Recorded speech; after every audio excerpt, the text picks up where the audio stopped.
శ్రీమాత్రే నమః. ఈరోజు ఈ వీడియోలో మనం 2024 ఫిబ్రవరి 28 బుధవారం వృషభ రాశి ఫలితాలని చూద్దాం. మీరు ఇలాగే ప్రతిరోజు వృషభ రాశి ఫలితాలను తెలుసుకోవాలి అనుకుంటే మన ఛానల్ని సబ్స్క్రైబ్ చేసుకోండి. అలాగే ఈ వీడియోని ఒక లైక్ చేయండి. మీ ఫ్రెండ్స్ అండ్ ఫ్యామిలీ మెంబర్స్కి షేర్ చేయండి.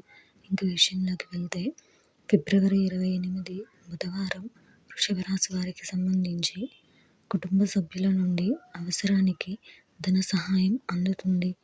చిన్ననాటి మిత్రులతో గృహమున సంతోషంగా గడుపుతారు. వృత్తి ఉద్యోగాల్లో అధికారుల ఆదరణ పొందుతారు. వాహన సంబంధిత వ్యాపారాలు రాణిస్తాయి. నిరుద్యోగ ప్రయత్నాలు ఉత్సాహంగా సాగుతాయి. ఈరోజు మీకు కలిసి వచ్చే సంఖ్య 4. ఈరోజు మీకు కలిసి వచ్చే రంగు గోధుమ రంగు మరియు బూడిద రంగును ధరిస్తే మంచి శుభ ఫలితాలను పొందగలుగుతారు. ఈరోజు మీకు తూర్పు దిక్కు ప్రయాణాలు మంచివి కావు.